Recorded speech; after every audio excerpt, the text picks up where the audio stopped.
So when I hear e-commerce, I'm thinking like drop shipping, create your own clothing brands. I'm thinking of even some of my friends that invested into Amazon, Walmart stores that were drop shipping, and most of them got burned just from my experience and their experience. So walk me through, what does it look like to start, let's say now in 2024, a e-commerce company or a brand? Yeah, yeah. Those are all definitions of e-com companies, everything that you brought up. And unfortunately, it sounds like you've heard a lot of negative stories. It's because it's not easy starting a business, period. Whether it's e-com or info product or professional services, you name it, it's not easy. Business is not easy. You know that.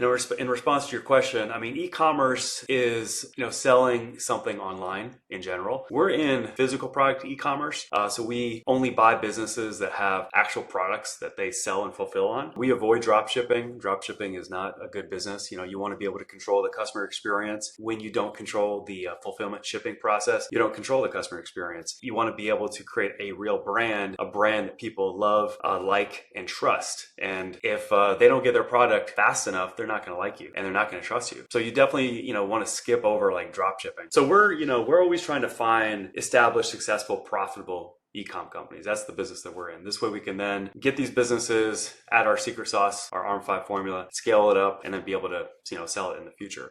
So that's what e-commerce is to me. When I look at e-commerce, I'm only looking for physical product e-commerce companies right now. That's such a good distinction. I'm glad you brought that up, because when I think of e-commerce, just from my limited knowledge, I'm just thinking of drop shipping. It's the YouTube ads Yep. everyone sees, like, hey, Yep. become a millionaire in a year, which that's also in real estate. Become a million in a year through That wholesaling. offer So too, that interest, the new business interest, it's such a big market. Like everybody is sold on the dream.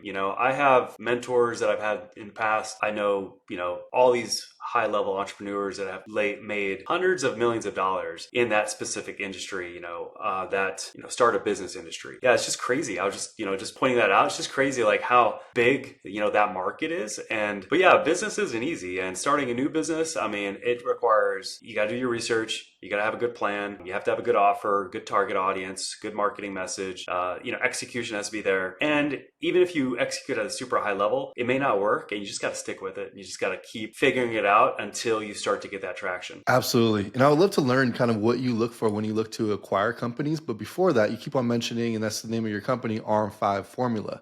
Is Yep. there a way we can get a little, behind the scenes breakdown of what that looks like? Yeah, well, we were a marketing agency for 9 years. During that time, we really identified like a strategy and a process that we could consistently implement that would yield at minimum like a 5-to-1 return at minimum when it comes to advertising. It's not a one-dimensional process, meaning that it's not just ads, for example. Like ads is just the traffic, but where you send that traffic, how you convert that traffic, how you maximize the revenue from that traffic, that all factors in. And so there's actually 9 key systems in the RM5 formula. And these are all fundamental systems to just running a business and running all the marketing in a business. This isn't anything that's like super secret sauce or, some sort of, hack or anything like that. This is literally just doing the fundamentals of digital marketing at a super high level. So this way you maximize your return on your ad spend, not just right away, but over the lifetime of having that customer, because that's key, to be able to really, really scale. And so that's what the RM5 formula is.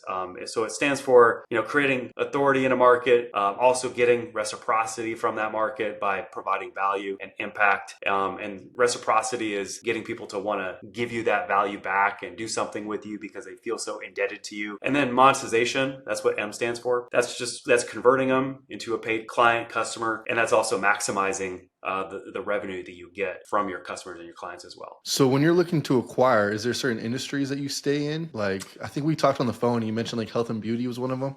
Yep. Yeah. You stole my line, man. Yeah, I listen. you did. Yeah. I appreciate it.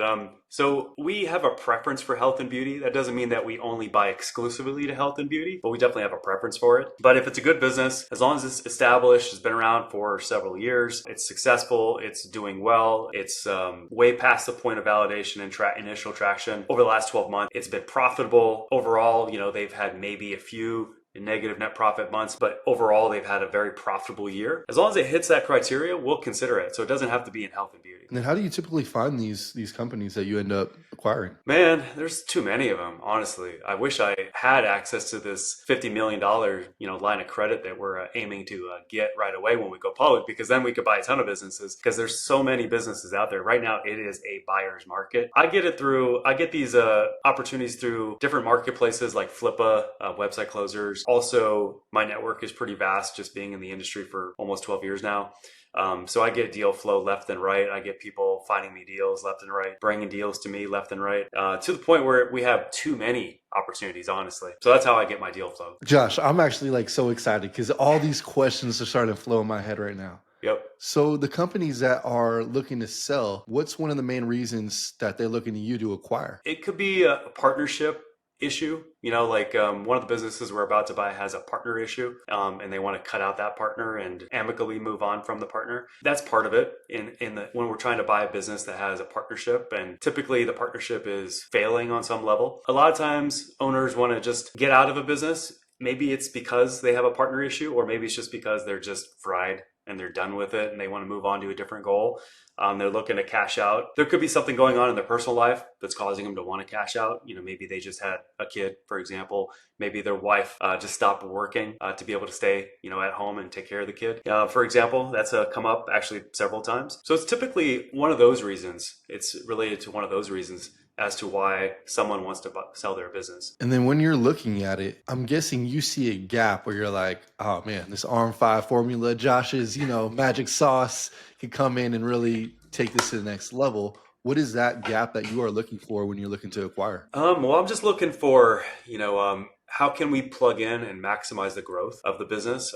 Does the business have already some good marketing strategies and processes that has led the business to its current level of success? And how do we add in what we can do to the business? And every single time, there's always multiple things that we can do with the business.